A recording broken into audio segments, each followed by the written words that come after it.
One পিসের পৃথিবীতে এমন একজন মানুষ ছিল যাকে বলা হতো দ্য স্ট্রংগেস্ট ক্রিয়েচার অ্যালাইভ। একজন পাইরেট, একজন এম্পারার, আর একজন জীবন্ত দানব।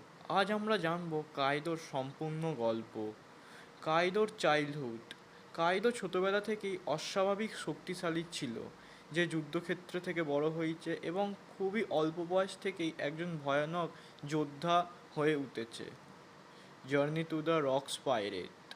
কাইদোর যোগাযোগ দেয় কিংবদন্তি রক্স দি জ্যাব্যাক্সের ক্রুতে।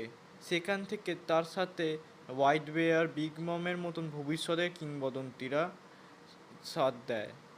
বিকামিং এ মনস্টার। কাইদো একটি মিথিক্যাল জোরান ডেভিল ফ্রুট পায়, যার মধ্যে সে বিশাল নীল ড্র্যাগনে রূপান্তরিত হতে পারে। এরপর তার শক্তি প্রায় অপ্রতিশোধ্যভাবে হয়ে যায়।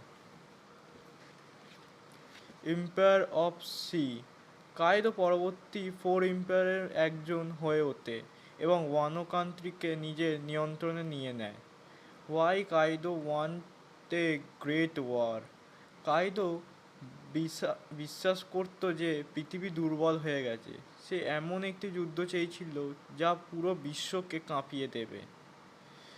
The battle of against Luffy. মঙ্কি D Luffy এবং কাইদোর যুদ্ধ ওয়ান পিসের সবচেয়ে বড় ব্যাটেলের একটি। বহুবার হারার পরেও লুফি উঠে দাঁড়ায়। The fall of Kaido. অবশেষে লুফির নতুন শক্তির সামনে কাইদো পরাজিত হয় এবং ওয়ানোর মানুষের স্বাধীনতা ফিরে পায়। কাইদো শুধুমাত্র একজন ভিলেন নয়, সে ছিল শক্তির প্রতীক। সে বিশ্বাস করত শুধু শক্তিশালীরাই পৃথিবীকে বদলাতে পারে। তোমার মতে কাইদো কি ওয়ান পিসের সেরা ভিলেনদের মধ্যে একজন?